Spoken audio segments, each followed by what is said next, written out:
مجھے بتاؤ اس نبی کا ذکر نہ کروں، گلی گلی چراغا نہ کروں، گلی گلی ان کے تذکروں کی خوشبو نہ بکھیروں، گلی گلی ان کے نعرے نہ لگاؤں، ان کے نام کی مالا نہ جپوں، ان کے تذکروں کی خوشبو سے مست نہ ہو جاؤں؟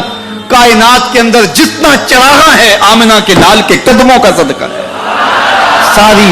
بڑھاپے میں عبادت الہی سجدے بہت بڑی بات ہے، لیکن جوانی میں سجدوں کی توفیق کا مل جانا، آنکھوں میں آنسوؤں کا نور نصیب ہو جانا، خشیت الہی خوف اور اللہ کا ڈر، یہ بہت بڑا انعام ہے۔ تو یہ اللہ جس کو نصیب کرتے ہیں یہ اس کی نعمت ہے۔ اللہ کا خوف اللہ کی عطا ہے، اللہ کی خشیت اللہ کی طرف سے بندوں کو دیا گیا۔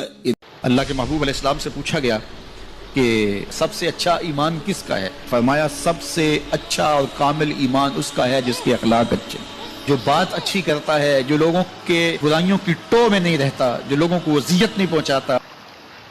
کوئی ایسی بھی محبت کرنے والا ملے گا، لو تدخلوا شوکۃ فی رجل احدکم لوجدت علمھا، اے میرے امتی تیرے پاؤں میں کانٹا بھی چبھے اس کی تکلیف مجھے ہوتی، اس کی میں لج پالا دے لڑ لگیاں، میں لج پالا دے لڑ لگیاں، میرے تو غم پرے رہندے، میں لج پالا دے لڑ لگیاں، میرے تو غم پرے رہندے، میں لج پالا دے لڑ لگیاں۔ والدین کے حق مرنے کے بعد بھی ختم نہیں ہوتے، ان میں سے سب سے پہلا حق یہی ہے ان پر جنازہ پڑھنا، تجہیز و تکفین تدفین، یہ سب جس کے زمرے میں آتی ہے۔ دوسرا حق استغفار لہما، ان کے لیے بخشش کی دعا کرنا۔ مرنے والوں کو انتقال کے بعد سب سے زیادہ ضرورت دعاؤں کی ہوتی ہے۔ حضور علیہ السلام کا فرمان ہے ہم جب کسی شخص کو بھی قبر میں دفن کر کے آتے ہیں تو اس کی حالت ایسے ہوتی ہے جیسے کوئی شخص پانی میں غوطے کھا رہا ہو۔ اس مشکل اور آڑے وقت میں اپنے پسماندگان کی طرف سے اگر اسے کسی چیز کا انتظار ہوتا ہے تو دعاؤں کا انتظار ہو، کسی کے ہاتھ اٹھ جائیں اور کوئی میرے لیے دعا کرے۔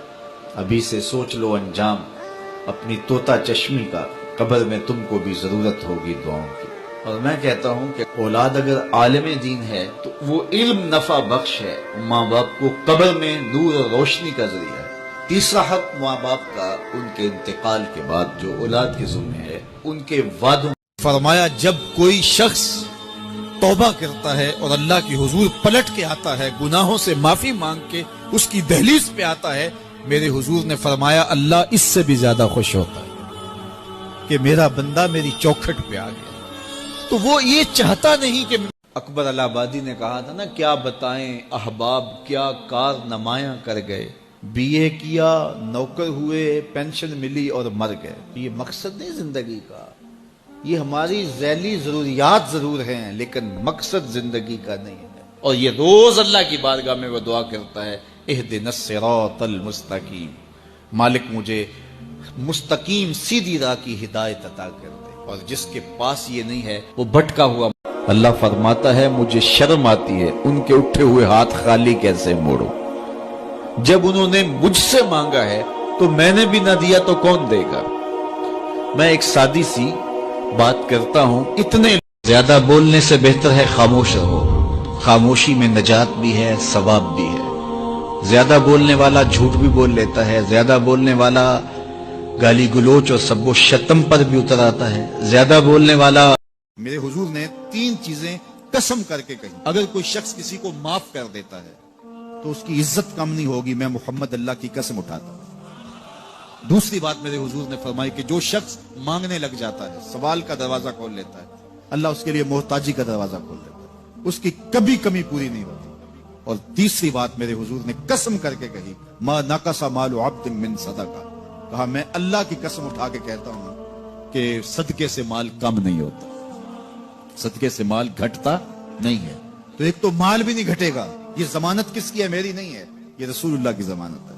ایک تو مال بھی کم نہیں ہوگا اور دوسرا یہ ہے کہ حب دولت ختم ہوگی۔ دنیا میں اس طرح رہو جس طرح کشتی پانی میں رہتی ہے. کشتی پانی میں رہے تو خیر ہے، خود بھی تیرے گی، اپنے اوپر بیٹھے سواروں کو بھی ساحل تک پہنچائے گی. لیکن اگر پانی کشتی کے اندر آ گیا تو کشتی کو لے ڈوبے گا. کہا تم دنیا میں رہو تو خیر ہے، دنیا تمہارے اندر آ گئی تو خیر نہیں. میں اور آپ اپنا جائزہ لے سکتے ہیں کہ ہم دنیا میں رہ رہے ہیں یا دنیا ہمارے اندر رہ رہی ہے. اگر ہم دنیا میں رہ رہے ہیں تو خیر ہی خیر ہے، لیکن دنیا اندر اتر گئی تو پلے کچھ نہیں رہتا.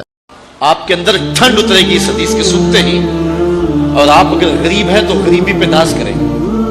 میرے رسول نے ارشاد فرمایا، سید علی المرتضیٰ فرماتے ہیں، جو اللہ کے دیے گئے تھوڑے رزق پہ راضی ہو گیا، اللہ قیام.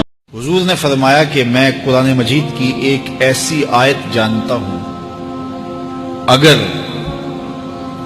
تمہیں معلوم ہو جائے، لوگ اس کو تھام لیں، اس کو پکڑ لیں، تو ان کے لیے وہ آیت کافی ہے. اللہ اکبر. اور وہ آیت کیا ہے؟ حضور نے بتائی. وہ آیت یہ ہے، وَمَن يَتَّقِ اللَّهَ يَجْعَل لَّهُ مَخْرَجًا وَيَرْزُقْهُ مِنْ حَيْثُ لَا يَحْتَسِبُ، کہ جو اللہ سے ڈرتا ہے اللہ اس کے لیے راستے کھول دیتا ہے اور اس کو وہاں سے رزق دیتا ہے جہاں سے اسے گمان بھی نہ ہو.